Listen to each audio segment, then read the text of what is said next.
तो दोस्तों मैं मोइन खान आपका स्वागत करता हूं तक्षशिला ट्यूटोरियल के ऑनलाइन चैनल पर। तो आज हम बात करेंगे लेक्चर नंबर 10.1 की, यानी कि यहां से आपका नया चैप्टर स्टार्ट होता है, यानी कि चैप्टर नंबर 10 सदिश बीजगणित, यानी कि यहाँ पे हम लोग बात करेंगे वेक्टर अलजेब्रा की। ठीक है, तो वेक्टर पोर्शन आपने 11th क्लास में फिजिक्स में थोड़ा सा पढ़ा होगा, उम्मीद करते हैं आपने पढ़ा होगा। उसी के थोड़ा सा जो आपने वहाँ पे कैलकुलेशन वाला टर्म लिया था उसी को लेके ही हम लोग यहाँ बात करेंगे। ठीक है, बाकी थ्योरी का मतलब हम लोग यहाँ नहीं रखेंगे क्योंकि आपके एग्जाम में थ्योरी नहीं आती है। हाँ, लेकिन आपको ये केवल बताया जाएगा कि वेक्टर क्या होता है, यानी कि सदिश क्या होता है, अदिश यानी कि स्केलर क्या होता है, सब कुछ डिफाइन किया जाएगा। अब ये नहीं बताया जाएगा ये कैसे आया है, बात समझ रहे हैं ना मेरी बात, तो इसकी यहाँ पे कोई ज़रूरत नहीं है। तो वेक्टर के जो प्रॉपर चीज़ निकली है आपके पास, आपको पता हो कि भौतिक राशियाँ जो आपकी होती हैं वो दो प्रकार की होती थी, एक सदिश राशि होती थी, एक आपकी अदिश राशि होती थी। ठीक है, तो यहाँ पहले मैं हेडिंग लिखूंगा फिर आगे बात करता हूँ। तो हमने यहाँ पे चीज़ें राइट करी क्या, भौतिक राशियाँ जो होती हैं यानी कि फिजिकल क्वांटिटी जो आपकी होती है वो दो टाइप की होती है, एक अदिश होती है, एक आपकी सदिश होती है। अदिश क्या होती है, वे राशियाँ जिसमें केवल परिमाण होता है, यानी कि जिसमें केवल आपका मैग्नीट्यूड होता है, वो राशि क्या होती है, वो राशि आपकी अदिश होती है। तो यहाँ पे हम राइट करेंगे इसमें क्या क्या पाया जाता है आपका, यानी कि परिमाण। ठीक है, परिमाण का आपको मतलब समझते होंगे, एक फिक्स्ड वैल्यू है ना, यहाँ परिमाण होता है, उसमें क्या होता है वो प्रॉपर आपकी अदिश होती है। और यहाँ पे सदिश राशि में क्या होती है, सदिश राशि में परिमाण के साथ साथ डायरेक्शन भी होती है, परिमाण के साथ साथ दिशा भी आपको बताई जाती है। तो वो राशि क्या होती है, वो राशि आपकी सदिश राशि होती है। तो यहाँ परिमाण होगा और यहाँ पे क्या होगी, यहाँ पे आपकी दिशा यानी कि डायरेक्शन होगी। दोनों जब होती हैं तो वो आपकी जो क्वांटिटी होती है यानी कि राशि जो होती है आपकी सदिश होती है, जिसमें खाली परिमाण होता है वो आपको क्या होती है, वो आपकी यहाँ पे अदिश होती है। तो यहाँ पे एग्जाम्पल हम राइट करेंगे। ठीक है, तो यहाँ पे हमने कुछ एग्जाम्पल राइट करे। देखिए एग्जाम्पल क्या है, दूरी में क्या होगा, दूरी यानी कि जो आपकी होती है डिस्टेंस, यानी कुछ ना कुछ, जैसे हमने कहा 2 मीटर 3 मीटर 4 मीटर, तो इसमें कोई डायरेक्शन तो हमने बताई नहीं आपको, हमने खाली क्या बताया, 2 मीटर बताया। ठीक है, यानी कि इसमें केवल क्या हुआ, परिमाण हुआ। जो परिमाण हुआ मतलब क्या हो गया, ये आपका हो गया अदिश राशि होगी, यानी कि स्केलर होगी। चाल की बात करेंगे तो यहाँ पे चाल और वेलोसिटी में थोड़ा सा दिक्कत हो जाती है। ठीक है, तो जैसे मैं कहूँ मैं 20 किलोमीटर प्रति घंटे की रफ्तार से चल रहा हूँ या 50 किलोमीटर प्रति घंटे की रफ्तार से अपनी बाइक से जा रहा हूँ। ठीक है, तो यहाँ पर मैं लगातार चीज़ें जा रहा हूँ, यानी कि जिस चीज़ से मैं जा रहा था मैं दो लोगों साथ में, यानी कि बाइक भी जा रही है और उसके साथ भी हम लोग जा रहे हैं। अभी यहाँ पे वेग का मसला क्या होता है, वेग हमेशा कहीं ना कहीं फेंकने के सेंस में आता है, बात समझ रहे हैं। यानी कि हमने कहा एक मैंने पत्थर इतने किलोमीटर प्रति घंटा के वेग से फेंका, ये तो कहोगे आप। ठीक, अब ये नहीं कहोगे कि चाल से फेंका, ऐसा नहीं कहते, हमेशा कहते हैं वेग से फेंका, कहते नहीं कोई पलायन वेग, यानी कि जब कोई चीज़ छोड़ने के सेंस में आती है यानी फेंकने के सेंस में आती है, वहाँ पे आपका क्या होता है, वहाँ पे आपका वेग होता है। तो मेरी बात उम्मीद करें समझ आई होगी। ठीक है, तो चाल यहाँ पे क्या थी, चाल भी आपकी स्केलर राशि होगी। क्षेत्रफल, तो यहाँ क्षेत्रफल समझिएगा, क्षेत्रफल क्या होगा, क्षेत्रफल भी में कोई डिस्टेंस नहीं होता। जैसे मैंने कहा इस एरिया का क्षेत्रफल क्या होगा। ठीक है, अभी तो आपको होगा सर यहाँ पे तो आयतन होता है, बिल्कुल। अभी हमने कहा छत हटा दीजिए, क्या दिक्कत है, तो एरिया तो निकालोगे ना आप। ठीक है, तो एरिया में भी कोई आपकी परिमाण ही केवल होता है और इसमें क्या डिस्टेंस यहाँ पे मतलब डायरेक्शन आपकी यहाँ पे नहीं होती, यानी कि दिशा आपकी नहीं होती है। इस वजह से क्षेत्रफल क्या होगा, क्षेत्रफल भी आपका स्केलर होगा यानी कि अदिश होगा। ताप भी यानी कि 40 डिग्री सेंटीग्रेड, तो यहाँ पे एक मैग्नीट्यूड ही तो हुआ, बाकी यहाँ कोई डायरेक्शन का सीन है नहीं, तो ये भी आपका स्केलर हो गया। समय 2 घंटा 3 घंटा 4 घंटा 5 घंटा एक मैग्नीट्यूड की तरह है, इसी वजह से समय भी आपका क्या हो जाएगा, अदिश हो जाएगा। लंबाई लेंथ 2 मीटर 3 मीटर 4 मीटर, वो भी आपकी अदिश होगी। तो उम्मीद करें मेरी बात समझ रहे होंगे, जिसमें सिर्फ परिमाण होता है, बात समझ रहे हैं ना, जिसमें सिर्फ परिमाण होता है वही आपकी क्या होती है, अदिश होती है। अब आते हैं यहाँ पे सदिश में। सदिश हमने क्या बताया था, हमने कहा था परिमाण और दिशा, जब जिसमें दोनों जो राशि में परिमाण और दिशा दोनों होता है तो क्या होती है, वो आपकी होती सदिश होती है। एग्जाम्पल के तौर पे यहाँ पे विस्थापन की हम बात करेंगे। तो मैंने आपसे कहा, ठीक है, तो विस्थापन का मतलब क्या हुआ, विस्थापन का सीधा सीधा मतलब ये हुआ कि हम एक जगह से दूसरी जगह जा रहे हैं। तो मैंने कहा अपने घर से हम कहाँ जा रहे हैं, स्कूल। तो स्कूल जब हम जाएंगे कोई ना कोई दूरी होगी, यानी कि जब दूरी चलेंगे तो उसी तरह परिमाण चलेंगे। अब तुम आपके घर से जो स्कूल है वो किस डायरेक्शन में है तो आपको पता चल जाएगा, बात समझ रहे हैं ना, लेफ्ट में है, राइट में है, नॉर्थ में है, साउथ की तरफ है, ईस्ट की तरफ है या वेस्ट की तरफ, जैसा भी है आप समझ जाएंगे कि किस तरफ जाना। तो आप डायरेक्शन में भी जा रहे हैं, उम्मीद करें मेरी बात समझ में आई होगी। ठीक है, तो विस्थापन का मतलब क्या हुआ, प्रॉपर आपको बता दिया गया कैसे कीजिए, कैसे होती है ना। तो यानी कि इसमें डिस्टेंस भी होगी प्लस डायरेक्शन भी होगी, इसी वजह से यहाँ पे क्या है, ये आपका सदिश हो गया। बात करते हैं वेलोसिटी। वेलोसिटी मैंने आपसे कहा फेंकने के जो सेंस में आता है, तो वेलोसिटी भी क्या, वेग भी आपका कितना हो जाएगा, वेग भी आपका सदिश होगा। और वेग से रिलेटेड जितनी भी आपकी क्वांटिटी आएंगी, वेग से रिलेटेड जितने भी के फॉर्मूले आपके माइंड में होंगे, जैसे एक्सेलरेशन यानी कि त्वरण की हम बात कर लेते हैं, संवेग की बात कर लेते हैं, ये सब क्या होता है, ये सब आपका सदिश राशि होती है। बल की बात करेंगे, बल, अब बल समझिएगा, जैसे हमने कहा ये मार्कर है, हमने कहा इसमें आप ताकत लगाइए, तो आप ताकत लगाएंगे, जब पुश करेंगे तो आप यही कहेंगे किस तरफ ताकत लगाना है इसको हमको। सिंपल सी बात है, जैसे कोई चीज़ आपके पास रखी है, आपके घर वालों ने ऐसे कहा इसको उठा लो या खिसका दो, तो आप कहोगे किस तरफ खिसकाएं, किस तरफ, मतलब डायरेक्शन आप पूछ रहे हो। ठीक है, यानी कि अब सिंपल सी बात, कोई चीज़ रखी है उसमें तो कोई ना कोई द्रव्यमान होगा ही होगा। जब द्रव्यमान होगा, आपको पता है फिक्स क्वांटिटी होगी, यानी कि परिमाण होगा। परिमाण को जब आप किसी डायरेक्शन की तरफ ले जा रहे हैं, मतलब आपका डायरेक्शन यानी कि दिशा भी होगी, और दिशा दोनों परिमाण और दिशा साथ में आ जाएगी, तो क्या हो जाएगा, वो आपका सदिश हो जाएगा। उसी तरह आपका भार भी क्या हो जाएगा, भार भी आपका सदिश हो जाएगा। अब भार का मतलब समझिएगा, यहाँ W बराबर हम लोग mg लिखते हैं। ठीक है, mg, जी क्या होता है, गुरुत्वीय त्वरण होता है। और मैंने आपसे कहा था त्वरण का मतलब क्या हो गया, यानी कि त्वरण भी वेग से निकला है, और मतलब वेग कैसा था, वेग सदिश था, इसीलिए भार भी क्या होगा, आपका सदिश होगा। संवेग की बात करेंगे, संवेग में भी देखो वेग आया है, क्या होगा, ये भी आपका सदिश होगा। तो उम्मीद करें मेरी बात समझ आई होगी कि सदिश क्या होता है, अदिश क्या होता है। अदिश में क्या होता है, सिर्फ परिमाण होता है, यानी कि एक फिक्स्ड वैल्यू मिलती है। और सदिश क्या होता है, परिमाण के साथ साथ कोई ना कोई डायरेक्शन मिलती है, उसी को प्रॉपर हम लोग यहाँ पे बोलते हैं। तो उम्मीद करें मेरी बात समझ आई होगी। ठीक है, तो इसी तरह चीज़ें हम लोग टैकल करेंगे, और इस तरह क्वेश्चन जो आपके हैं इनसे कभी नहीं पूछा जाता है। हाँ, बाई चांस आ जाए तो कोई दिक्कत, वो बात अलग है, लेकिन अभी तक हमने नहीं देखा है। ठीक है, आ जाएगा तो इतना तो हमने समझा दिया कि आप आसानी से टिक मार सकते हैं। जो भी क्वेश्चन आएगा वो हमेशा टिक मार्क में होगा। ठीक है, तो याद रखिएगा, जब परिमाण के साथ साथ कोई डायरेक्शन दी जाएगी तो हमेशा वो आपका सदिश होगा, अदरवाइज अदिश होगा। तो हम यहाँ बात करेंगे क्या, सदिश का निरूपण, यानी कि सदिश जो आपका होता है उसको रिप्रेजेंट कैसे करते हैं। ठीक है, बाकी मैंने आपको थ्योरी टर्म में बता दिया, क्योंकि मैथमेटिक्स पढ़ रहे हैं तो मैथमेटिक्स में ज़्यादा थ्योरी नहीं, कैलकुलेशन से आपको गुजरना पड़ेगा।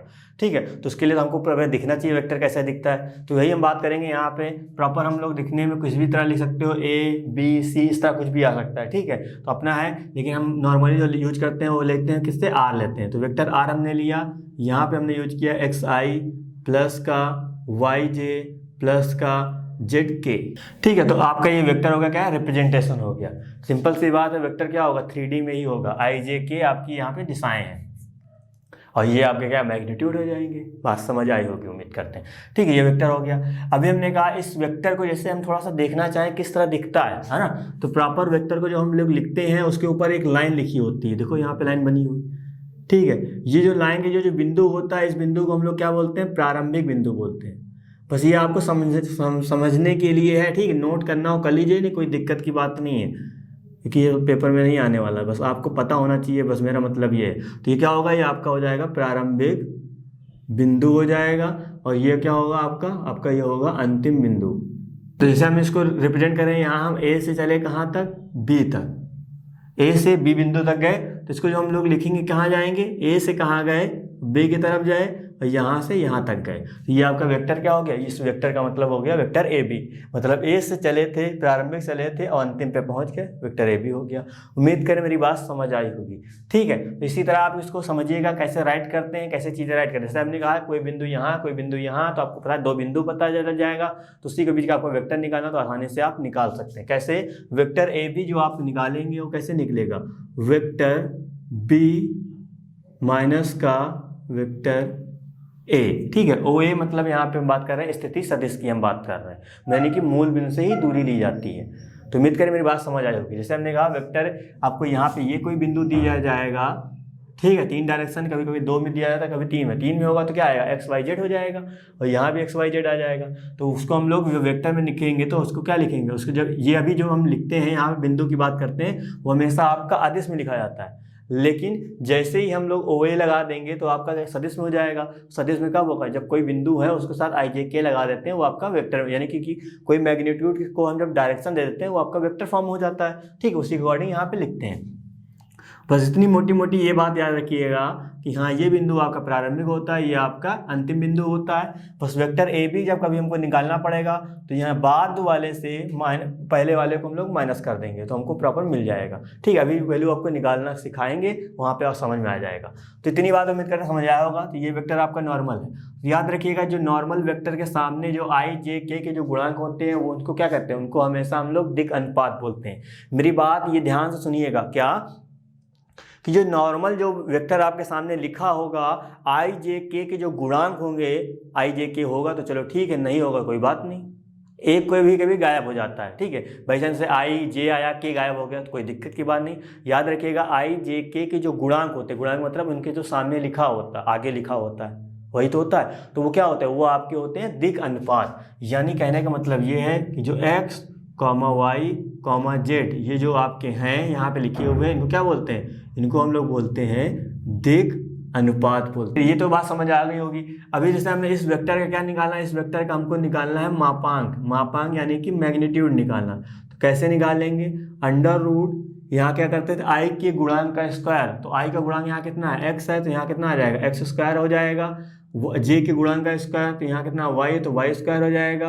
और यहाँ पे के गुणांक का स्क्वायर यानी कि z है तो यहाँ पे z हो जाएगा।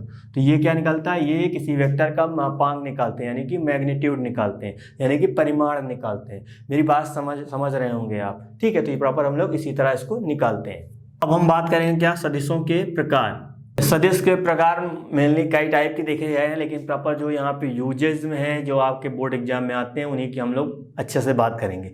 ठीक है, बस पॉइंट मैं आपको यहाँ थ्योरी लिख के नहीं समझाऊंगा किसी चीज़ को, मैं आपको बस यहाँ पे हेडिंग लिखूंगा, उसके बारे में आपको अच्छे से समझाऊंगा, क्योंकि उसके बिहाफ पे जो आपके क्वेश्चन जो बनते हैं वो आसानी से आप टैकल कर सकें, है ना। क्योंकि क्वेश्चन जो आते हैं वो इजीली वहाँ पे खाली आपको सामने देख के ही पहचानना पड़ता है कि ये किसकी बात कर रहा है एक्चुअली। अच्छा ये आया तो इसको कैसे यूज करा जाएगा, मेरी बात समझिएगा। ठीक है, तो उस तरह कैसे आपको समझना है, तो यहाँ पे पहले हम डालेंगे हेडिंग क्या, शून्य सदिश यानी कि जीरो वेक्टर की।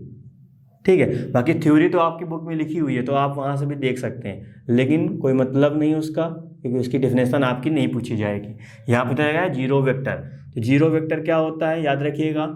यहाँ मैंने आपको बताया किसी वेक्टर में दो बिंदु होते हैं, एक बिंदु कौन सा, एक प्रारंभिक बिंदु होता है, एक अंतिम बिंदु होता है। इतनी बात उम्मीद करें मेरी बात समझ में आई होगी। प्रारंभिक बिंदु मतलब जहाँ से कोई चीज़ स्टार्ट हो रही है, वो अंतिम बिंदु कहाँ, जहाँ पे खत्म हो रही है। ठीक है, इतनी बात तो समझ में आई होगी। तो जीरो वेक्टर का मतलब ये हुआ कि जब कोई चीज़ जहाँ से स्टार्ट हो वापस वहीं आके ख़त्म हो जाए। बात समझ में आई, यानी कि जब कोई चीज़ जहाँ से स्टार्ट हो वहीं आके ख़त्म हो जाए, तो इसका मतलब यानी कहने का मतलब यह है कि प्रारंभिक बिंदु और अंतिम बिंदु एक ही बिंदु हो जाए तो वेक्टर कैसा होगा, वो शून्य सदिश हो जाएगा। ठीक है, कहने का मतलब ये है, जैसे हमने यहाँ पे लिखा था क्या, ए बी। अब इसका मतलब समझिएगा, मतलब ए बी का मतलब क्या हुआ, सर ए से स्टार्ट हुआ था, बी पे ख़त्म हो गया था। तो इसका मतलब क्या है, यहाँ पे ए से सर स्टार्ट हुआ और जाके कहाँ, ए पे ही ख़त्म हो गया, तो क्या हो जाएगा, ये आपका हो जाएगा शून्य सदिश। और शून्य सदिश का परिमाण निकालो, कुछ भी निकालो, हमेशा क्या होगा, शून्य ही होगा। अब ये सर बात समझ में नहीं आ रही होगी, चलिए एक एग्जांपल और लेते हैं। अब बी है, बी से स्टार्ट हुआ और जाके कहाँ हुआ, बी पे ही ख़त्म हो गया, तो ये भी क्या होगा, ये भी शून्य सदिश हो गया। ये बात तो समझ आ नहीं रही होगी, चलिए एक एग्जाम्पल के तौर पर समझते हैं। ठीक है, जैसे हमने कहा नॉर्मल एक हमने त्रिभुज बना लिया। ठीक है, अब देखो यहाँ पे हमने एक बिंदु मान लिया, ये आपका ए बिंदु है, एंड ये आपका क्या है, ये आपका बी बिंदु है, ये आपका क्या है, ये आपका सी बिंदु है। ठीक है, तो ए से कहाँ चले, ए से हम आए बी से, बी से आए हम यहाँ पे, और सी से हम वापस जब चले जाएंगे कहाँ पे, ए पे जब चले जाएंगे, तो इस प्रॉपर जो पूरी हमने चली जितनी, मतलब ए से बी आए, बी से सी आए, सी से ए आए, मतलब ए से शुरू किया और जाके ए ही पे ख़त्म कर दिया, तो इसका मतलब क्या हुआ, ये आपका हो गया शून्य सदिश हो गया। यानी कहने का मतलब ये है कि A B plus B C plus C A का जो जोड़ होगा वो हमेशा कितना आएगा, जीरो आएगा। क्यों, क्योंकि हम ए से सर शुरू किए थे, ए पे ही ख़त्म कर दिया, यानी कि प्रारंभिक बिंदु और अंतिम बिंदु दोनों सर एक हो गए। इसका मतलब क्या हुआ, वो आपका शून्य सदिश हो गया।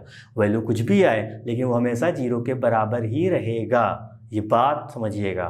उम्मीद करें इतनी बात समझ आई होगी। ठीक है, तो इस हिसाब से करेंगे। तो अब इसकी हम लोग प्रॉपर्टी भी समझेंगे, आगे पढ़ेंगे। जो आपके ऑप्शन में मैक्सिमम क्वेश्चन वहाँ से ऑप्शन में बना वेक्टर से, है ना। तो ये प्रॉपर ये चीज़ पूछी जाती है, तो इसको हम लोग बहुत अच्छे से सीखेंगे। अभी बस आप एग्जाम्पल के तौर पे समझिएगा क्या जीरो वेक्टर क्या होता है। कि सर जब प्रारंभिक बिंदु और अंतिम बिंदु जब दोनों एक ही बिंदु होते हैं तो वही क्या होता है, उसकी वैल्यू सर जीरो हो जाती है, यानी कि शून्य सदिश हो जाता है।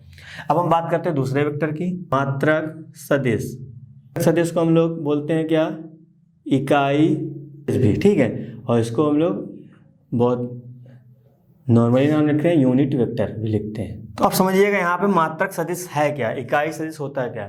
जब कोई सदिश का परिमाण, मेरी बात ध्यान सुनिएगा, जब किसी सदिश का परिमाण 1 होता है तो वो सदिश आपका मात्रक सदिश कहलाता है। उम्मीद करें मेरी बात समझ आई होगी। जब किसी सदिश का परिमाण 1 होता है तो वह सदिश कैसा कहलाता है, वो आपका सदिश मात्रक सदिश कहलाता है। यानी कहने का मतलब है कि हमने वेक्टर आर लिया, उसका हमने निकाला परिमाण, वो आपका 1 के बराबर आएगा, तो वो सदिश आपका क्या हो जाएगा, मात्रक सदिश हो जाएगा। ठीक, कभी कभी पेपर में आपसे कभी कभी क्या नॉर्मली आता ही आता है, ठीक, कभी कभी तो छोड़ो।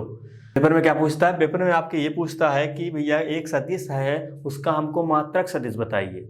आपको एक सदिश दे दिया जाएगा तो आपसे कहेगा भैया इस सदिश का हमको क्या निकालना है, मात्रक सदिश बताइए। तो मात्रक सदिश निकालने के लिए तो हम किसी का भी मात्रक सदिश निकालते हैं तो उसको हम लोग कैप से लिखते हैं। जैसे हमने कहा वेक्टर आई ए है, और वेक्टर ए का हम मात्रक सदिश निकालेंगे क्या लिखेंगे, ए कैप लिखेंगे। वेक्टर आर है, उसका मात्रक सदिश निकालेंगे क्या लिखेंगे, वेक्टर तो आर कैप लिखेंगे। तो आर कैप यानी किसी भी सदिश का आपको मात्रक सदिश निकालना है, उस सदिश को उसके मैग्नीट्यूड से डिवाइड कर दीजिए। क्या करना है, उस सदिश को उसके मापांक से आप भाग दे देंगे तो क्या आ जाएगा, आपका आ जाएगा यूनिट वेक्टर आ जाएगा, यानी कि इकाई सदिश आ जाएगा। और इकाई सदिश का हमेशा मैग्नीट्यूड कितना होता है, 1 के बराबर होता है।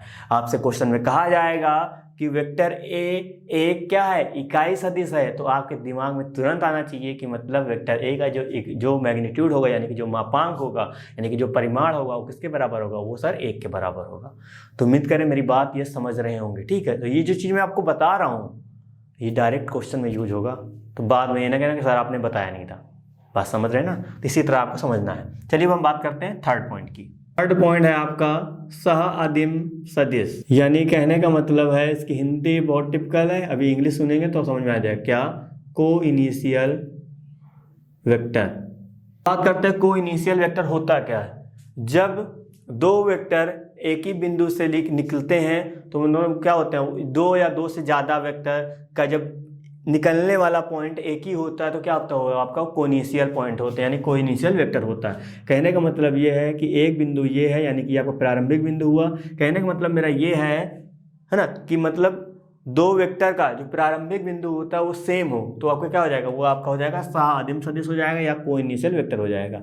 जैसे हमने कहा वेक्टर जो आपका ए है वो भी, उसका भी प्रारंभिक बिंदु ये है, और वेक्टर जो आपका बी है उसका भी क्या, उसका भी प्रारंभिक बिंदु क्या है, यही है, यानी कि यहीं से दोनों बिंदु निकल रहे हैं। ठीक है, अब 2 हो चाहे 3 हो चाहे 4 हो, कितने भी हो, बस याद रखिएगा जिनका प्रारंभिक बिंदु सेम होगा वो आपके वेक्टर क्या होंगे, वो आपके वेक्टर सह आदिम सदिश या कोइनिशियल वेक्टर होंगे। ठीक है, तो ये नॉर्मल आपको समझना है। बात करेंगे किसकी, समान सदिश की। समान सदिश यानी कहने का मतलब क्या, इक्वल वेक्टर। इक्वल वेक्टर की बात समझिएगा। इक्वल वेक्टर में क्या होगा, 2 पॉइंट हैं, क्या कि उनका जो परिमाण होता है, दोनों सदिश का परिमाण कैसा होना चाहिए, परिमाण बराबर होना चाहिए, और उनकी क्या, दिशा भी बराबर होनी चाहिए। जब दोनों चीज़ें आपकी बराबर होंगी तभी आप कह सकते हैं कि हाँ वो दोनों सदिश मतलब समान सदिश हैं, अदरवाइज नहीं कह सकते। इतनी मेरी बात समझ में आई होगी, ठीक है, इसी तरह आपको समझना है। तो अब बात करते हैं हम लोग नेक्स्ट टाइप का, तो इसको थोड़ा सा इरेज करेंगे, देन हम आगे टाइप की बात करेंगे। अब बात करते हैं 5वां टाइप क्या है, संरेख सदिश का। ठीक है, संरेख सदिश सीधा सीधा मतलब ये है, संरेख सदिश मतलब जब 2 वेक्टर आपके संरेख तभी होंगे जब दोनों क्या हो, समांतर हो। ठीक है, अब ये मैटर नहीं करता कि वो दोनों उनका परिमाण भी बराबर होना चाहिए या उनकी दिशा भी समान होनी चाहिए, ऐसा कोई मैटर नहीं करता। बस सिर्फ क्या होने चाहिए, बस सिर्फ और सिर्फ वो आपके क्या होने चाहिए, समांतर होने चाहिए। फॉर एग्जाम्पल के तौर पे यहाँ याद रखिएगा संरेख की क्या डिफिनेशन है, जब 2 सदिश आपके 2 या 2 से अधिक सदिश संरेख तभी होंगे जब क्या होंगे, वो आपस में आपके समांतर होंगे, तभी वो संरेख हो सकते हैं, अदरवाइज नहीं हो सकते। ठीक है, तो यहाँ पे देखिए हम लाइन के हिसाब से बना दे रहे हैं। जैसे हमने कहा एक वेक्टर आपने ये मान लिया, हमने यहाँ पे नाम दिया ए बी, ये आपका एक वेक्टर हो गया, और एक हमने ये बना दिया, ये क्या हमने नाम दिया सी डी। ठीक है, ध्यान से देखिए, इसका जो परिमाण होगा ज़्यादा होगा, इसका जो परिमाण कम होगा। बात समझ रहे हैं? ठीक है, दिशा तो बराबर है, कोई दिक्कत की बात नहीं। मैंने आपसे कहा नहीं था परिमाण सेम हुआ तो बहुत अच्छी बात है, दिशा सेम हुई तो बहुत अच्छी बात है, और लेकिन समांतर है तभी आपका कोलिनियर होगा। लेकिन समांतर जैसे नहीं है और आपने कहा परिमाण और दिशा सब बराबर है लेकिन समांतर नहीं होगा, तो वो क्या होगा, वो आपका संरेख नहीं हो सकता। संरेख के लिए क्या होना चाहिए, समांतर होना बहुत जरूरी है, ये बात याद रखिएगा। ठीक है, तो ये पहला हमने एग्जाम्पल आपको दिखाया कि यहाँ पे परिमाण का कोई दिक्कत नहीं है। ऐसे हमने एक वेक्टर आपका यहाँ पे लिया, क्या ए बी हमने यहाँ पे राइट कर दिया, दूसरा वेक्टर हमने यहाँ पे लिया, इसका हमने इधर कर दिया सी डी। तो देखो यहाँ पे परिमाण तो चलो लगभग दिख रहा है हमको, क्या लगभग हमको दिख रहा बराबर है, परिमाण हमको लगभग दिख रहा बराबर है, लेकिन दिशा क्या है, दिशा चेंज है। और लेकिन ये दोनों वेक्टर कैसे हैं, दोनों वेक्टर आपके समांतर हैं, तो इसका मतलब क्या हुआ, ये आपका संरेख हुआ। ठीक है, तो याद रखिएगा ये आपका ऑप्शन में ही पूछा जाता है क्वेश्चन। पर्टिकुलर आपको एक डायग्राम बना के दिया जाएगा, तो आपसे कहा जाएगा कि बताइए इसमें कौन सा संरेख है, कौन सा संरेख नहीं है। इस तरह की चीज़ें आपसे पूछी जाएंगी। अब देखो जैसे नॉर्मल हमने क्या किया, हमने यहाँ पे एक वेक्टर बनाया, कितना, ये आपका बी नाम दे दिया, ये आपका ए नाम दे दिया, यहाँ से यहाँ तक जा रहा है, इसका मतलब क्या हुआ, इसका मतलब हो गया वेक्टर ए बी हो गया। ठीक है, एक वेक्टर हमने ये बनाया, यहाँ भी आपका ए है, यहाँ भी आपका बी है, और ये हमने इधर बना दिया, इधर जा रहा है। तो ये कहाँ से कहाँ जा रहा है, ये सर जा तो रहा है कहाँ से कहाँ तक, बी से ए तक, यानी कि बी से जा रहा है तो बी पे प्रारंभिक बिंदु, ए पे खत्म हो रहा है अंतिम बिंदु, ये हो रहा है। लेकिन ये दोनों दिख क्या रहे हैं, हमको लग रहे हैं लगभग बराबर, तो क्या दिक्कत है, ए बी और बी ए कब बराबर होगा, यहाँ इसको आपको इधर लेकर आना है तो आपको एक माइनस लगाना पड़ेगा। यानी कहने का मतलब ये है कि ए बी जो वेक्टर होगा वो हमेशा माइनस साइन के साथ ही बराबर होगा आपस में, अदरवाइज नहीं होगा। ठीक है, क्यों, क्योंकि जैसे ही हम इसको चेंज करेंगे तो यहाँ से क्या, जब मैंने कहा नहीं था आपको ए वेक्टर बी ए को आपको ए बी लिखना है वेक्टर, तो आपको एक माइनस लगाना पड़ेगा, और जैसे ही आप इसको चेंज करेंगे एक माइनस लगाएंगे तो माइनस क्या बना देगा, प्लस बना देगा, दोनों चीज़ सेम आ जाएगी। बात समझ रहे होंगे? ठीक है, तो इसका मतलब नेगेटिव साइन का मतलब ये क्या है, यानी कि साइन थोड़ा सा चेंज है, यानी कि दिशा परिवर्तित है ना, जिसका मतलब ये समझिएगा।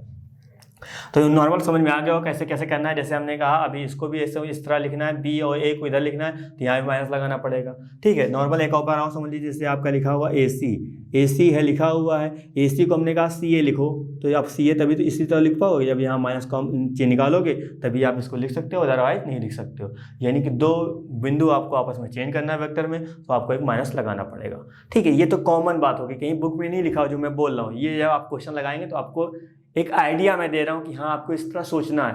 बात समझ रहे हैं ना, जो आप थोड़ा सा आसानी से समझ पाएँ। तो उम्मीद करें मेरी बात समझ आई होगी। यही आपके जो 6 टाइप हैं यही मेन है। ठीक है, इन्हीं घूम घुमा के जो भी क्वेश्चन होंगे सब बनेंगे। तो अब हम बात करेंगे एक्सरसाइज यानी कि प्रश्नावली 10.1। जो भी क्वेश्चन है सारा कॉन्सेप्ट मैंने आपको सिखा दिया है, बस थोड़ा सा उसी को देखते हैं इम्प्लीमेंट करके कि आपको ने सीखा है कि नहीं सीखा है ना। तो जो चीज़ मैं आपको क्वेश्चन लिखूंगा उसका जवाब अपने आप से पहले आपको देना है, देन जब समझ में ना आए, आपको लगता है कि हाँ गलत हो गया, तब मेरा एक्सप्लेनेशन सुनिएगा, अदरवाइज आप आगे बढ़िएगा। तो यहाँ पे देखिए क्वेश्चन क्या बोला गया, बोला ये गया उत्तर से 30 डिग्री पूर्व में 40 किलोमीटर के विस्थापन का आलेखीय निरूपण करना है। ठीक है, यानी कि इसमें नॉर्मल हमको आलेख बनाना है। तो अब यहाँ आपको पता ही है कि उत्तर क्या होता है, दक्षिण क्या होता है, और आपका पूरब क्या होता है, पश्चिम क्या होता है। ठीक, जैसे ही नॉर्मल हम ये बनाते हैं यहाँ पे ये चीज़, तो आपको पता है ये आपका ईस्ट हो जाता है, ये वेस्ट होता है, ये नॉर्थ होता है एंड ये साउथ होता है। ठीक, अब क्या बोला गया, अब ये बोला गया उत्तर से, यानी कि इसका मतलब हम लोग यहाँ पे हैं, उत्तर से कहाँ, पूरब की ओर, उत्तर से 30 डिग्री। 30 डिग्री जब हम बात करेंगे तो नॉर्मल आपकी लाइन जो निकल के जाएगी, ठीक है, तो हमने एक लाइन यहाँ बनाई क्या, उत्तर से 30 डिग्री, तो ये आपका एंगल कितना हो जाएगा, ये आपका 30 डिग्री हो जाएगा। और कहाँ जा रहे हैं, जैसे हमने कहा यहाँ पे हैं, वो तो हम इधर फेस कर रहे हैं, तो बोला गया उत्तर से 30 डिग्री आपको मुड़ना है और आपको यहाँ पे 40 किलोमीटर जाना है। तो यहाँ पे हो जाएगा कितना, 40 किलोमीटर हो जाएगा। तो बस यही आपको आलेख बनाना था, बाकी इसमें और कुछ नहीं था। ठीक है, चलिए हम बात करते हैं सेकंड क्वेश्चन। क्वेश्चन नंबर आपका सेकंड लिखा है क्या, निम्नलिखित मापों को अदिश एवं सदिश के रूप में श्रेणीबद्ध करना। ठीक है, तो अदिश और सदिश में आपको फिर से एक बार एक्सप्लेन कर दे रहा हूँ। अदिश मतलब क्या है, जिसमें खाली परिमाण होता है। सदिश का मतलब क्या है, जिसमें परिमाण के साथ साथ आपकी दिशा होती है। ठीक है, ये दोनों आपको पता होंगे, आप उम्मीद करते हैं। अब देखिए यहाँ पे लिखा पहला क्वेश्चन 10 kg, 10 kg में कोई डायरेक्शन दे रखी नहीं दे रखी, यानी कि सिर्फ एक मैग्नीट्यूड है। जब ये आपका मैग्नीट्यूड है क्या हो जाएगा, ये आपका हो जाएगा अदिश हो जाएगा। तो यहाँ पे हम राइट कर देंगे कितना, अदिश राइट कर देंगे। एंड क्वेश्चन नंबर 2 का सेकंड पार्ट जो है, देखो यहाँ 2 मीटर उत्तर पश्चिम, 2 मीटर यानी कि मैग्नीट्यूड भी है, यानी कि परिमाण भी है, उसके बाद आपको यहाँ पे दिशा भी दे रखी है। इसका मतलब क्या हो जाएगा, ये आपका हो जाएगा सदिश हो जाएगा, ठीक है, यानी कि वेक्टर हो जाएगा। अब बात करते हैं यहाँ 40 डिग्री। अब 40 डिग्री मतलब यहाँ पे कोई डायरेक्शन नहीं दे रखा है, तापमान का कोई डायरेक्शन नहीं होता। ऐसा नहीं कि भैया आज का जो टेम्परेचर है वो 40 डिग्री साउथ की तरफ है, ऐसा कभी लिखा हुआ नहीं है ना। इसका मतलब क्या हो जाएगी, आपका हो जाएगा अदिश हो जाएगा। तो उम्मीद करें मेरी बात समझ आ रही होगी, ठीक है। तो ये चीज़ हो जाएगी। एंड आपका यहाँ भी आपका सीधा सीधा मैग्नीट्यूड दे रखे, यानी कि ये भी क्या हो जाएगा, ये भी आपका अदिश ही हो जाएगा, बाकी और कुछ नहीं होगा। चलिए अब इधर बात करते हैं। यहाँ पे देखिए 10 की पावर -19 कूलाम, ये भी आपका क्या हो जाएगा, ये भी आपका अदिश ही है और इसमें कोई चीज़ नहीं है ना। तो ये चीज़ यहाँ पे हो जाएगी। अब देखिए यहाँ पे क्या लिखा हुआ है, 20 मीटर प्रति सेकेंड स्क्वायर, यानी कि आपके त्वरण की, यहाँ से पता लगा लेंगे ये क्या है भैया, ये त्वरण की यूनिट है, यानी त्वरण की इकाई। और त्वरण मतलब कहाँ से आया, वेग से आया। और वेग क्या होता है, वेग आपका सदिश होता है। इसका मतलब सर ये भी आपका क्या हो जाएगा, ये भी आपका सदिश हो जाएगा, ठीक है। मैं आपको लॉजिकली समझा रहा हूँ क्योंकि वहाँ पे लॉजिकली आपको सीधा सीधा क्वेश्चन करने हैं। चलिए यहाँ देखिए, यहाँ क्वेश्चन नंबर 3 क्या लिखा हुआ है, निम्नलिखित को अदिश एवं सदिश के राशियों में श्रेणीबद्ध करना है। काम वही है। यहाँ देखिए टाइम पीरियड की बात कर रहा है, यहाँ टाइम की बात कर रहा है, तो ये क्या हो जाएगा, ये भी आपका अदिश ही होगा। इस बार हमने आ से लिख दिया। दूरी क्या होगा, दूरी भी आपका अदिश ही होगा, उसको भी लिख देंगे। बल, बल क्या होता है, बल आपका सदिश होगा, क्योंकि मैंने आपको बताया था अभी जब स्टार्टिंग में हमने जब इंट्रोडक्शन दिया था पर्टिकुलर वेक्टर का, तो सब चीज़ें आपको वहाँ बताई गई थी, ठीक है। तो यहाँ बल भी क्या हो जाएगा, बल भी आपका सदिश हो जाएगा, क्योंकि हम F बराबर ma लिखते हैं। m द्रव्यमान हुआ, लेकिन a क्या है, त्वरण है। त्वरण क्या होता है आपका पता है ना, सदिश होता है। तो उसी के अकॉर्डिंग ये भी आ जाएगा। और वेग आया है, वेग भी क्या हो जाएगा, वेग भी आपका सदिश हो जाएगा। अब बात करते हैं कार्य, और कार्य जो होता है वो हमेशा आपका अदिश होता है, याद रखिएगा, ठीक है। तो ये सब पॉइंट आपको उम्मीद करते हैं दिमाग में होंगे। तो क्या हो जाएगा, ये आपका अदिश हो जाएगा। आ का मतलब अदिश है, ठीक है, इसका माइंड करिएगा। चलिए अब हम बात करते हैं अब नेक्स्ट क्वेश्चन की। अब आकृति देखो, यहाँ क्वेश्चन नंबर 4 लिखा है, आकृति 10.6 वर्ग में सदिशों को पहचानिए, यानी कि आपको ये बताना है ये कौन कौन से सदिश हो सकते हैं। यहाँ पे आपको 4 सदिश वेक्टर दे रखे हैं, ठीक है। तो पहला यहाँ बोला गया सआदिम सदिश। और सआदिम सदिश क्या होता था, यानी को इनिशियल वेक्टर क्या होता था, जिन वेक्टरों का प्रारंभिक बिंदु एक ही होता है वही आपका इनिशियल वेक्टर, यानी इसमें आप करिएगा को सादिम यानी को इनिशियल वेक्टर होता था, ठीक है। तो प्रॉपर उसी के हिसाब से अब देखिए यहाँ पे किन किन वेक्टरों का प्रारंभिक बिंदु एक ही है, यानी कौन से 2 या 2 से अधिक वेक्टर हैं जो एक ही जगह से निकले हुए हैं। तो यहाँ पे देखिए ये वाला वेक्टर भी इधर ही गया है, ये वाला भी वेक्टर इधर ही से निकला हुआ है, यानी कि 2 वेक्टर केवल हैं। कौन कौन से, ए और वेक्टर डी। तो यहाँ पे इसका आंसर क्या हो जाएगा, वेक्टर ए हो जाएगा एंड क्या हो जाएगा, वेक्टर डी हो जाएगा, जो एक ही रेस निकला है। अब समान सदिश, समान सदिश क्या होता था, जिनका परिमाण और दिशा बराबर हो। अब वर्ग है, इसका मतलब परिमाण तो बराबर बराबर होगा, पर देखिए दिशा बराबर है कि नहीं है। देखो ये वेक्टर एंड ये वेक्टर, जिनका परिमाण क्या है, परिमाण तो भैया बराबर है। अब आप इसको देखोगे क्या हो जाएगा, इसका परिमाण तो बराबर है लेकिन दिशा इसकी इधर है, इसकी दिशा इधर है। अब बस यही केवल 2 वेक्टर हैं जिनकी दिशा और परिमाण बराबर है। कौन कौन सा हो जाएगा, वेक्टर बी हो जाएगा एंड वेक्टर क्या हो जाएगा, वेक्टर आपका डी आ जाएगा, ठीक है। अब बात करते हैं संरेख परंतु असमान, यानी कि बोला गया वो संरेख भी होना चाहिए लेकिन असमान होना चाहिए। असमान का मतलब समझते हैं ना, कि मतलब उनका परिमाण या तो बराबर ना हो या तो दिशा बराबर ना हो, उनमें से मतलब एक ही मतलब हो सकता है, ठीक है। तो यहाँ परिमाण तो आप सबका बराबर है, बस ये हो सकता है कि हाँ हमको वे वेक्टर लेने हैं जिसमें क्या हो, परिमाण आपका बराबर ना हो, माफ करिएगा दिशा आपकी बराबर ना हो। तो बोला गया संरेख, संरेख का मतलब क्या, वो समांतर होने चाहिए। अब देखो या तो ये दोनों हो सकते हैं या तो ये दोनों हो सकते हैं, बस क्योंकि समांतर होने चाहिए। अब यहाँ पे असमान बोला गया है, जैसे हम ये दोनों ले लेंगे तो ये देखो यह परिमाण भी तो इनका बराबर है ही है और इनकी दिशा भी बराबर है, ठीक है। तो संरेख तो है लेकिन यहाँ पे क्या बोला गया, यहाँ बोला गया असमान होने चाहिए। यहाँ तो परिमाण बराबर है, दिशा भी बराबर है, ये तो मतलब पूरा तो समान संरेख परंतु समान हो जाएंगे। ये हमको लेने के असमान लेने हैं, यानी कि वो एक चीज में डिफरेंट होना चाहिए। देखो ये वाला वेक्टर इधर गया, ये वाला वेक्टर इधर गया, परिमाण तो भैया बराबर है और समांतर है, इसका मतलब संरेख तो हो सकते हैं, ठीक है। लेकिन परिमाण आपके बराबर है लेकिन दिशा आपकी अलग है, यानी कि असमान हो जाएंगे। तो कौन कौन सा वेक्टर, वेक्टर आपका वेक्टर ए हो जाएगा एंड वेक्टर कौन सा हो जाएगा, आपका सी हो जाएगा। मैं फिर से इस चीज को रिपीट कर रहा हूं, मैंने कहा यहाँ पे बोला क्या गया, बोला गया संरेख होने चाहिए परंतु असमान होने चाहिए। संरेख क्या होता है, जो दो वेक्टर आपके समांतर हैं वो आपके संरेख। तो यहाँ पे समांतर तो है लेकिन असमान होने चाहिए। तो देखो ये इधर जा रहा है, ये इधर जा रहा है, मतलब ये असमान दिख रहा है। लेकिन ये देखिए ये संरेख तो है लेकिन ये समान दिख रहा है, तो हमको असमान लेना है, ये तो ये हो जाएगा। ठीक है, अब यहाँ पे थोड़ा सा कॉन्सेप्ट है, पहले उन पे बात कर लेते हैं फिर आगे बात करते हैं। यहाँ आप देखो क्वेश्चन क्या होगा। अब नॉर्मल आपने फिजिक्स में ही पढ़ा होगा सदिशों का जोड़ना। ठीक है, थोड़ा क्योंकि एक्सरसाइज आपकी तो यहीं खत्म हो गई, लेकिन जो नेक्स्ट एक्सरसाइज होगा उसका थोड़ा कॉन्सेप्ट है पर्टिकुलर, हम वो देख लेते हैं। क्या, सदिशों का जोड़ना। यहाँ सदिशों का जोड़ना लिखिए चाहे सदिशों का योग लिखिए, बात दोनों एक ही है। अब देखिए दोनों वेक्टर कैसे ऐड करे जाएंगे। तो उम्मीद कर रहे हैं आपने 11th क्लास में पढ़ा होगा फिजिक्स में, लेकिन नहीं पढ़ा तो भी कोई दिक्कत की बात नहीं। जब हम दो वेक्टर को जोड़ते हैं तो याद रखिए आई का जो गुणांक होता है वो आई के गुणांक के साथ जुड़ेगा, जे का जो गुणांक होगा वो जे के गुणांक के साथ जुड़ेगा, और के का जो गुणांक होगा वो के गुणांक के साथ जुड़ता है। तो जैसे यहाँ इन दोनों को ऐड करेंगे कितना हो जाएगा, ये आपका हो जाएगा 8i हो जाएगा, क्योंकि आई वाले आई के साथ, जे वाला जे के साथ और के वाला के साथ। ठीक है, तो यहाँ करेंगे तो कितना आ जाएगा 4j हो जाएगा, और ये ऐड करेंगे कितना हो जाएगा 14k हो जाएगा। ये तो सदिशों का योग हो गया। अभी जैसे मैं निकालूँ कि सदिशों का यानी कि का घटाना, ठीक है, यानी कि अंतर की जैसे मैं बात कर लूँ यहीं पे, तो अंतर क्या होगा, अब ये आई वाले आई के साथ, जे वाले जे के साथ, के वाले के साथ, 3i माइनस का 5j, क्योंकि यहाँ पे a लिखा जाएगा फिर माइनस लगाया जाएगा फिर b लिखा जाएगा फिर माइनस का अंदर मल्टीप्लाई किया जाएगा, तो सारे नंबर क्या हो जाएंगे आपके नेगेटिव हो जाएंगे। 3 में से 5 जाएगा, भैया बचेगा कितना, माइनस का 2i बचेगा, 2j में से 2j चला जाएगा, ये तो 0 हो जाएगा, यानी कि 0j आएगा। लिखना हो लिख दीजिए कोई बात नहीं। 5 में से 9 जाएगा, 4 आपका कितना आ जाएगा, 4 आपका k हो जाएगा। तो ये सदिशों का जोड़ना और यही सदिशों का घटाना। तो उम्मीद करें मेरी बात समझ रहे होंगे। ठीक है, अब इसके हटके एक कॉन्सेप्ट एक और है, जो अभी हमने त्रिभुज जो अभी स्टार्टिंग में बनाया था उसके ऊपर क्या है वो थोड़ा समझ लेते हैं। जैसे हमने कहा ये वेक्टर आपका a यहाँ पे है, यहाँ b है एंड आपका ये c है। तो एक इधर से ये गया, इधर से ये, मतलब यहाँ से चला, यहाँ से यहाँ, उसके बाद वापस यहाँ। आपको पता है जहाँ वेक्टर जहाँ से निकलता है वहीं पे आके वापस आ जाता है, मतलब क्या होता है वो आपका शून्य हो जाता है। ठीक है, तो यहाँ से कहाँ गया था, वेक्टर a से b गया प्लस आया, वेक्टर b से c गया प्लस किया, c से कहाँ पहुँच गया, वापस a पे पहुँच गया। तो इसका मतलब क्या हो गया, ये आपका टोटल हो जाएगा 0। यानी कि कहते नहीं विस्थापन क्या होता है, जहाँ से हम शुरू किए थे वापस वहाँ चले जाते हैं, तो विस्थापन क्या होता है आपका शून्य हो जाता है, और फिर आपका कार्य जो होता है वो सब भी आपका शून्य हो जाता है। ठीक है, तो ये चीज़ उम्मीद करते हैं मेरी बात समझ आई होगी। ठीक है, तो ये चीज़ आ गई। अब इस चीज़ को कैसे कैसे रिप्रेजेंट कर सकते हैं ये समझिएगा बस थोड़ा सा आप।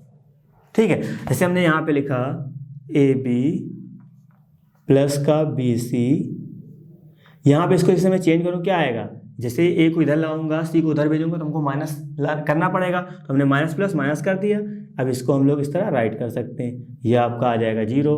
तो यहाँ पे इसको और इस तरह लिख सकते हैं AB प्लस का BC इक्वल टू, ये उधर चला जाएगा कितना आ जाएगा AC आ जाएगा। तो ये 3 मेथड, मतलब 3 प्रॉपर ये जो चीज़ें आपकी बनी हैं इन्हीं के बेस पे आपका क्वेश्चन होगा।